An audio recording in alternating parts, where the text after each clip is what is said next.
Hola, bienvenidos a Club de Prensa. Soy Muni Jensen desde Washington, reemplazando a Juan Carlos Iragorri.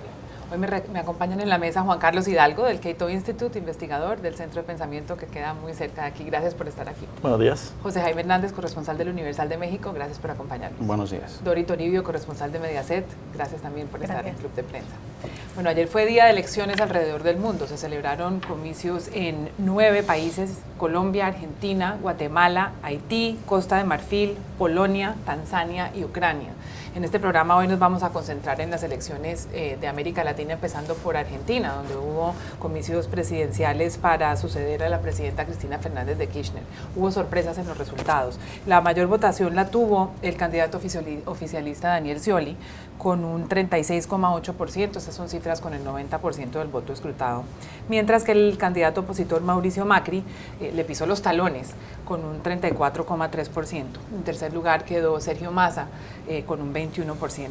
Esto fue una gran sorpresa para la oposición y una gran derrota para las encuestas que habían dado a Scioli como casi ganador en primera vuelta. En Argentina existe la segunda vuelta electoral cuando el candidato no obtiene el 45% de la votación o con un 40% le lleva una ventaja de 10 puntos a su opositor. Pues bien, se pensaba que quizás Daniel Scioli iba a ganar en primera vuelta.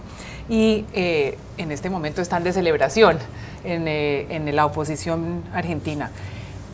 ¿Cómo cambia esta votación? Habrá una segunda vuelta el 22 de noviembre. ¿Cómo cambia esta votación el mapa político en ese país? Bueno, una sorpresa, sin duda alguna. De cara a las elecciones, de cara a esta elección, vimos que las encuestas ya hablaban de casi que un triunfo inminente de Daniel Scioli. La prensa internacional incluso ya hablaba de quién es ya hacía reseñas de quién en biografías, de quién es el futuro presidente de Argentina. Y nadie esperaba una contienda tan cerrada como esta. Los resultados son muy interesantes por el hecho de que vemos que Daniel Scioli perdió 2 puntos porcentuales, básicamente, del monto del voto que obtuvo en las primarias obligatorias de agosto, de las PASO. En ese momento obtuvo un 38%, 38,6%, y en este momento obtuvo como un 36,2%.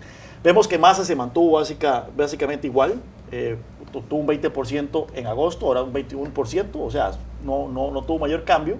Así que mucho del voto de Scioli se fue a Mauricio Macri, y eso es interesantísimo, ¿verdad? Vemos que ese 38% de Scioli resultó ser un techo sumamente impenetrable para el candidato oficialista. Siempre se hablaba de que si esta elección era presentada como una elección entre continuismo y cambio, el cambio ganaba. Y efectivamente vemos que 2/3 de los argentinos, casi 2/3 de los argentinos apoyan el cambio. Y es por eso de esperar que en la elección en la segunda ronda de noviembre Mauricio Macri gane cómodamente. Sin embargo, también los sondeos dicen que a nivel de personalidades, si se hace una elección entre Daniel Scioli y Mauricio Macri, Daniel Scioli tiene más favorables.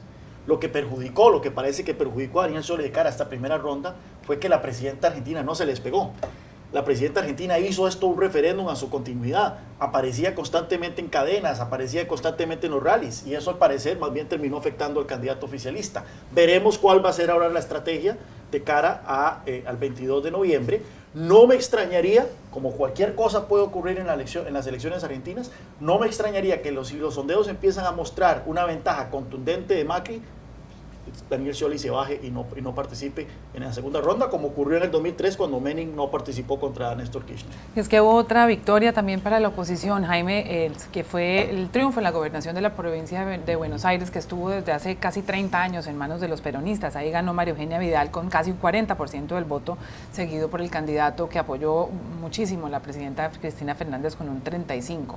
¿Se acabó la era Kirchner en Argentina? Pues después de ver la pérdida de la provincia de Buenos Aires, después de haberla controlado durante 28 años, eso te habla de la dimensión de lo que es esta derrota. Evidentemente la segunda vuelta va a ser muy cuesta arriba para Scioli, y esto le da prácticamente un balón de oxígeno impresionante a la candidatura de Macri, que desde mi punto de vista hizo la campaña más inteligente de todos ellos.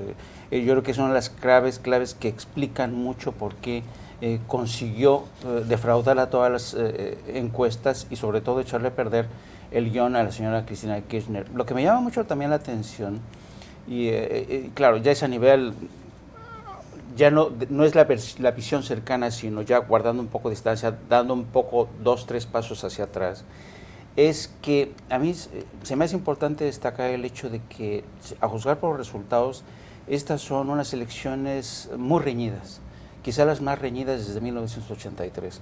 Entonces, esto te da una idea hasta qué punto la gente sí quiere apostar por el cambio, pero tiene sus dudas.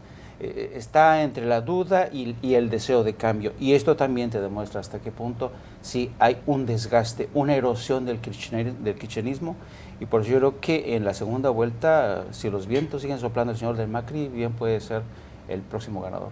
Y están todos los ojos puestos sobre Sergio Massa, el tercero, que dependiendo de a quién le dé sus votos puede determinar la próxima presidencia. Y que posiblemente también haya tenido mucho que ver en esta victoria, porque yo considero una victoria de Macri. Está claro que Scioli ha perdido, no ha ganado como se pensaba que iba a ganar, incluso anoche por un momento, porque casi 6 horas estuvo Argentina sin resultados oficiales, hasta que pasada la medianoche por fin salieron los primeros resultados, y los primeros resultados apuntaban a una victoria de Macri por 2 puntos, aunque después, conforme fue avanzando el escrutinio, Scioli se puso por encima. Pero viendo las encuestas, las últimas encuestas antes de las elecciones, que daban una victoria ajustada, daban unas elecciones ajustadas, pero era una victoria holgada entre 7 y 9 puntos de Scioli, así que una de dos, o es que las encuestas no son muy fiables, o es que realmente esa apelación al voto útil que hizo Macri en el último momento, aunque también haya arrebatado votos a Scioli y al candidato oficialista y al kirchnerismo, pero también creo que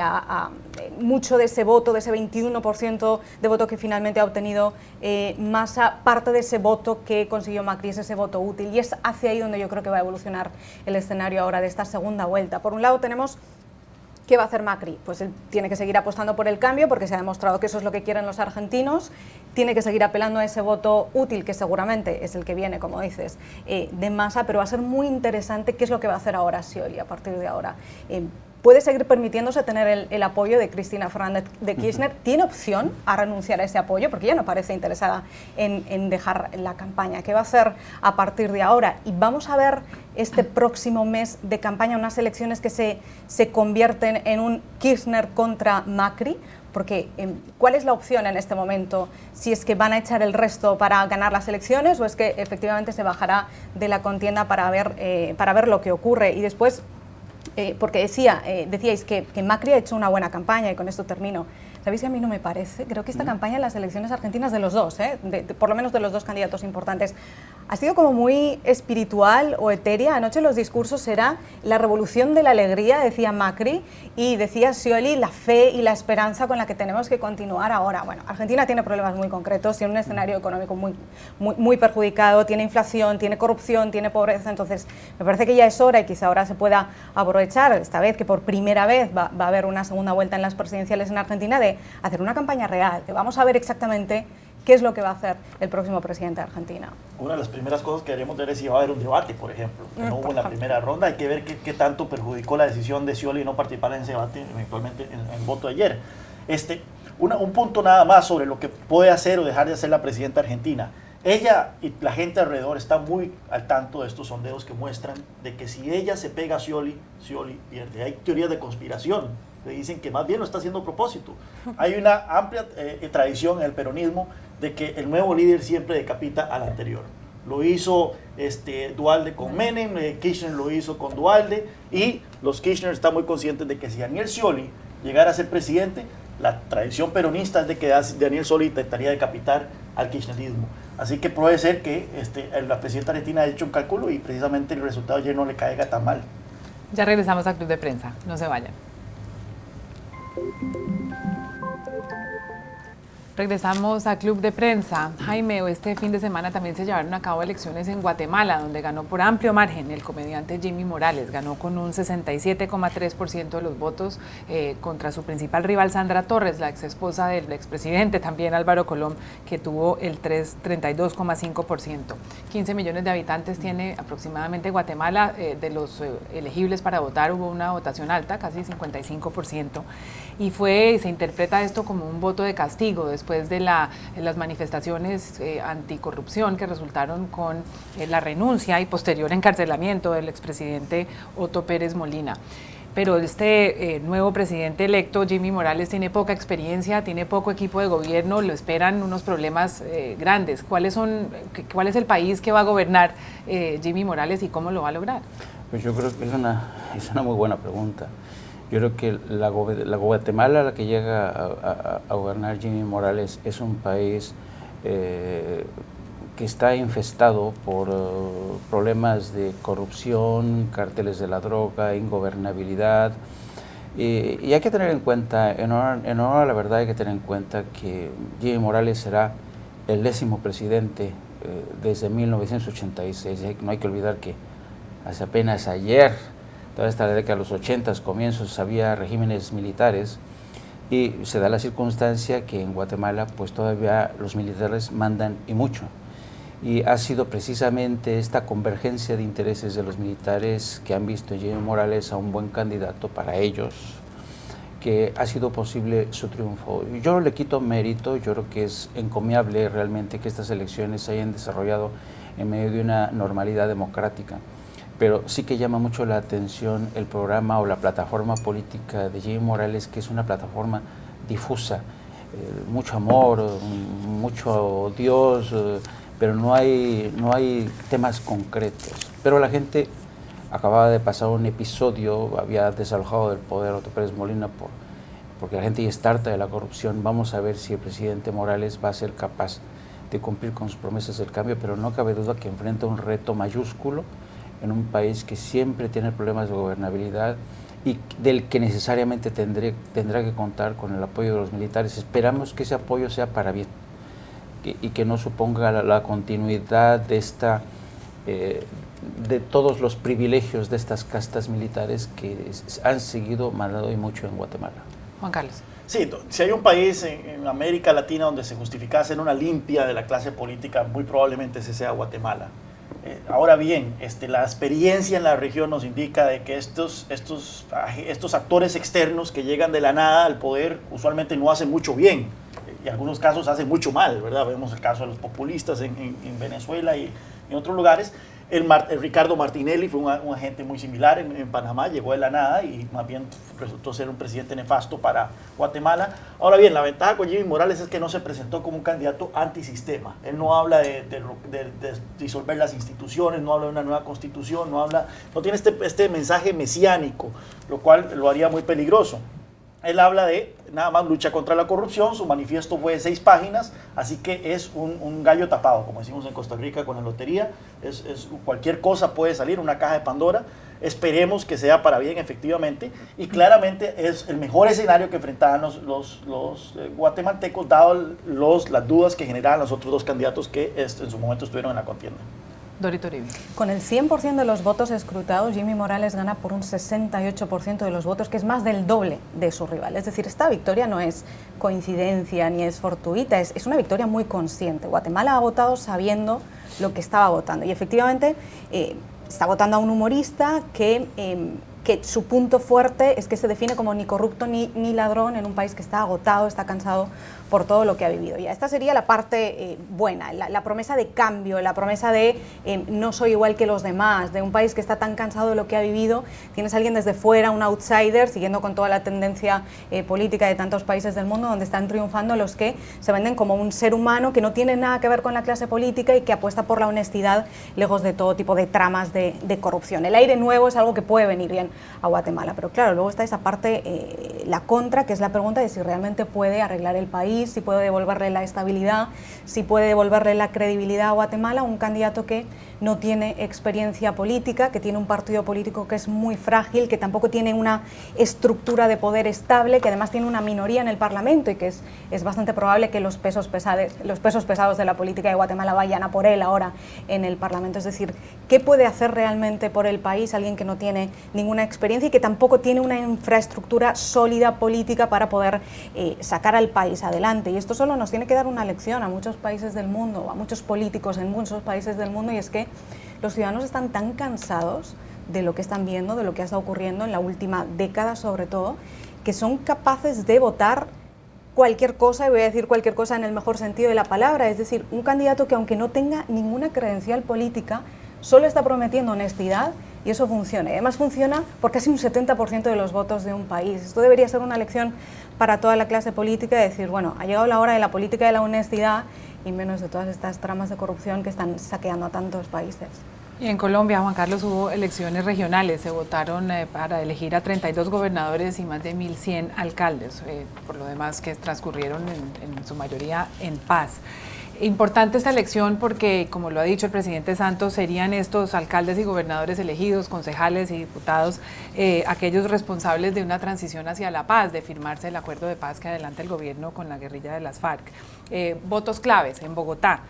Perdió la izquierda después de 12 años de estar en el poder, ganó Enrique Peñalosa, exalcalde también de esa ciudad, con el 33% de los votos. No ganó tampoco el candidato ni uribista ni el candidato del gobierno, Rafael Pardo, que quedó de segundo.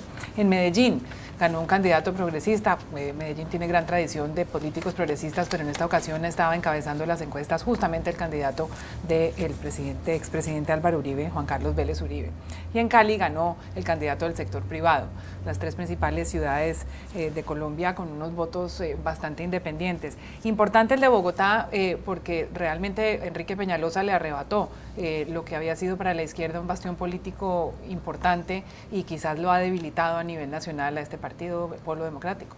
Sí, yo creo que los grandes ganadores son los bogotanos, porque esa ciudad ha sufrido un marcado deterioro en términos de transporte, en términos de calidad de vida en general, en los últimos años, principalmente bajo el mando del alcalde Petro.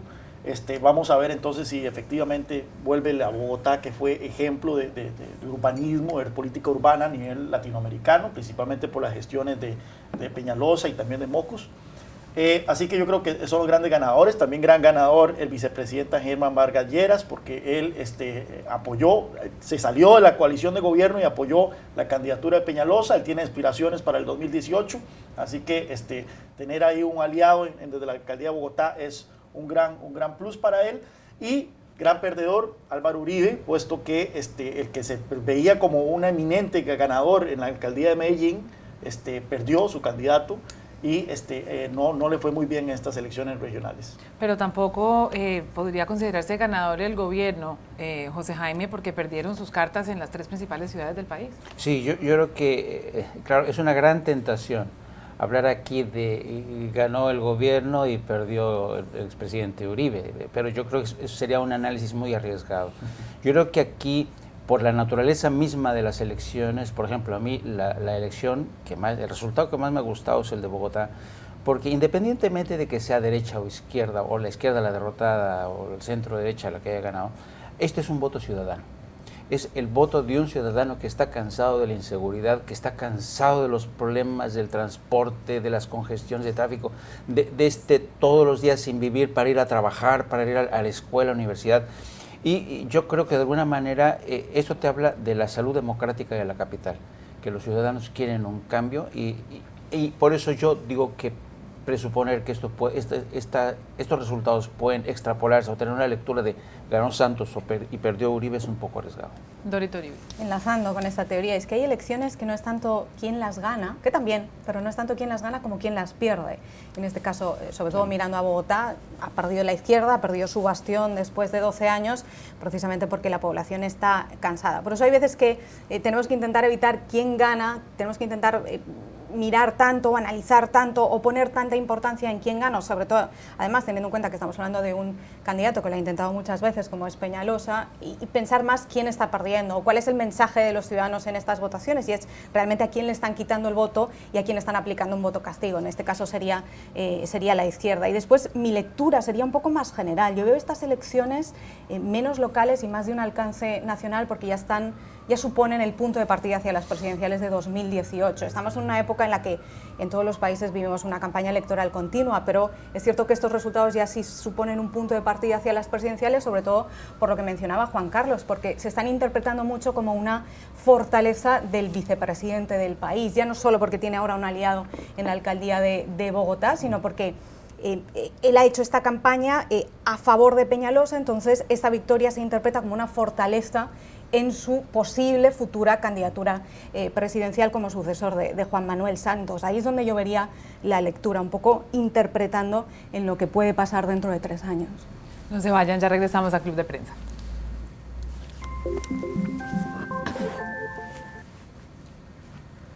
Regresamos a Club de Prensa con malas noticias para los carnívoros. Juan Carlos, la Organización Mundial de la Salud ha proclamado hoy que la carne roja, incluyendo la tocineta, la carne de cerdo, de res, es mala para la salud, y no solo eso, sino que es causante de cáncer. ¿Tan mala como el cigarrillo es la carne roja? Bueno, casi todo es cancerígeno. El tabaco, los chocolates, la carne, todo tiene elementos cancerígenos. La cuestión es la cantidad con la que uno consume un producto, ¿verdad? Si uno come muchísimo en exceso de algún producto dado, por supuesto que tiene más riesgo de desarrollar cáncer, pero el consumo promedio humano de todos estos productos, por lo general, no debería preocuparnos. El caso muy particular del tabaco, o sea, si uno fuma 3 cajetillas al día, efectivamente tiene muchísimo más probabilidad de desarrollar cáncer que uno que fuma 2 cigarros al día.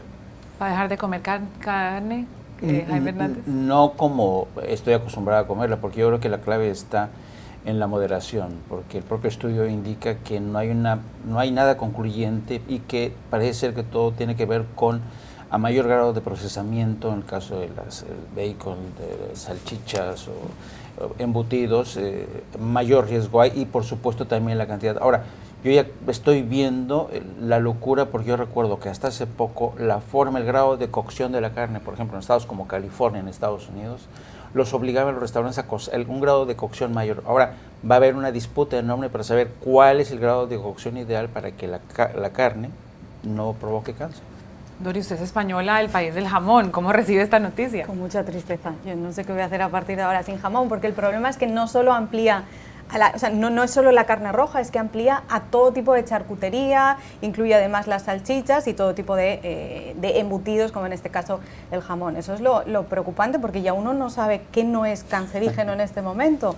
Pero bueno, como dice Jaime, la medida es lo más importante, y también no obsesionarse mucho con estos informes, porque si no, imaginemos, supondría también una caída en las ventas a partir de ahora de todo tipo de carne, y eso quizá tampoco pueda ser. En todo caso, la industria cárnica y los gremios de la manufactura ya han dado su más enérgica protesta a esta noticia que sin duda nos tiene a todos muy tristes. Gracias, Juan Carlos Hidalgo, Jaime Hernández y Dori Toribio. Ustedes los esperamos mañana en Club de Prensa.